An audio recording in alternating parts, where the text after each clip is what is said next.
Assalamualaikum warahmatullahi wabarakatuh. Saya Alvina Yufastita, NIM D011910 dari kelompok 5. Pada kesempatan kali ini, saya akan menganalisa data hasil wawancara menggunakan metode dari Miles dan Huberman dengan aplikasi KDE MainerLite. Metode yang saya lakukan ini diawali dengan yang pertama reduksi, yang kedua data display, yang ketiga verifikasi. Data diperoleh dengan cara wawancara, kemudian ditranskripsi atau dituliskan dalam bentuk file sehingga dapat dikoding menggunakan aplikasi KDE MainerLite. Langkah pertama yakni memasukkan file ke dalam aplikasi. Di sini saya akan memasukkan file yang berjudul transkrip 1.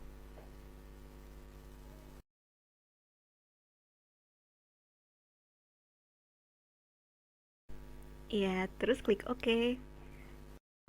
Selanjutnya di save. Di sini saya menamai dengan nama folder transkrip 1.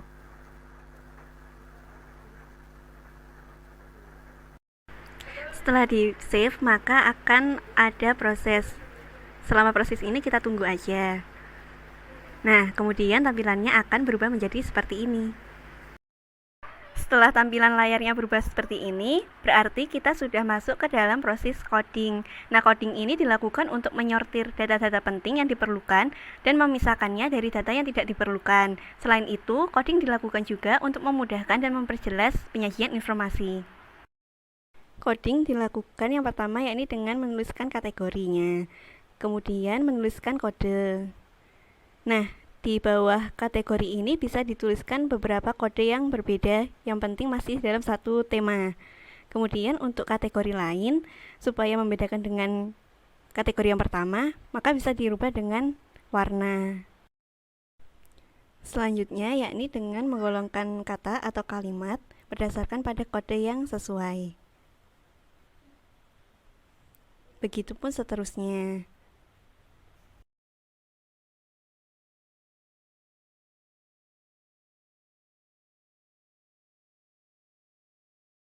Setelah di-coding, maka dapat dilihat hasilnya dalam berbagai macam bentuk.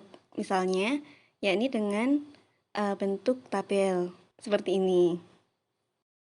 Selain itu, dapat juga disajikan dalam bentuk diagram, vertikal, horizontal, maupun lingkaran, atau kata.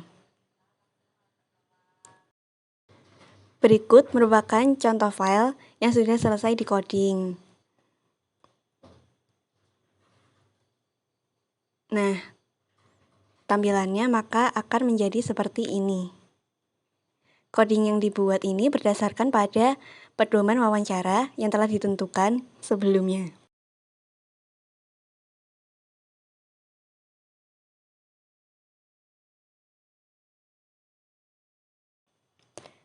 Selanjutnya, tampilan dari hasil coding yang kedua.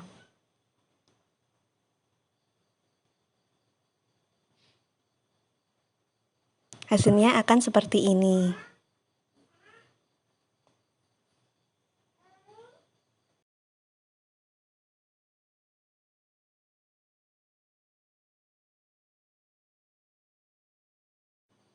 Setelah mengcoding, langkah selanjutnya adalah data display, di mana data yang telah didapat ini ditampilkan dalam bentuk tabel ataupun diagram.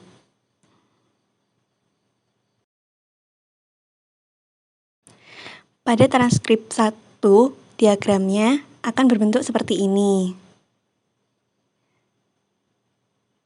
Kemudian dapat juga disajikan dalam bentuk diagram batang horizontal.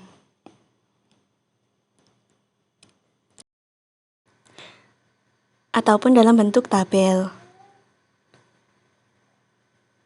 Pada data 2, penyajian data juga dilakukan dengan cara yang sama, yakni diagram lingkaran, diagram batang, serta tabel.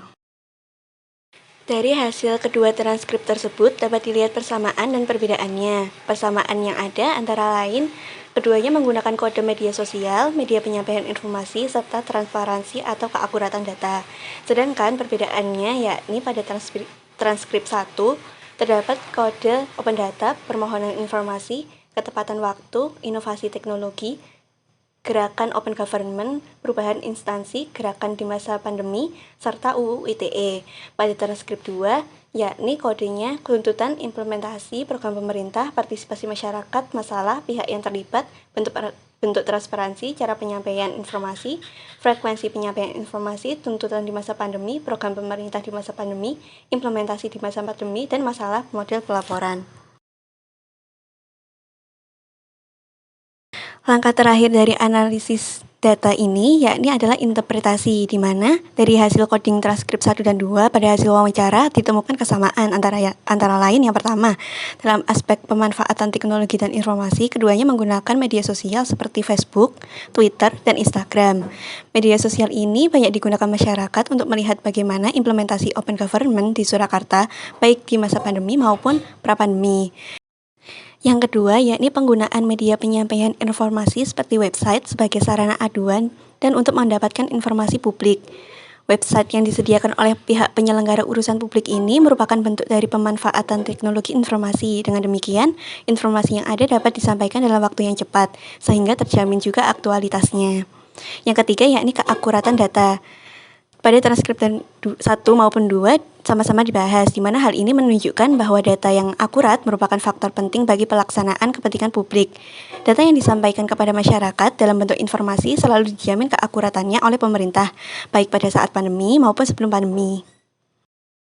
Demikian pemaparan diri saya terkait analisis data wawancara. Apabila ada kurang dan salahnya mohon dimaafkan. Wassalamualaikum warahmatullahi wabarakatuh.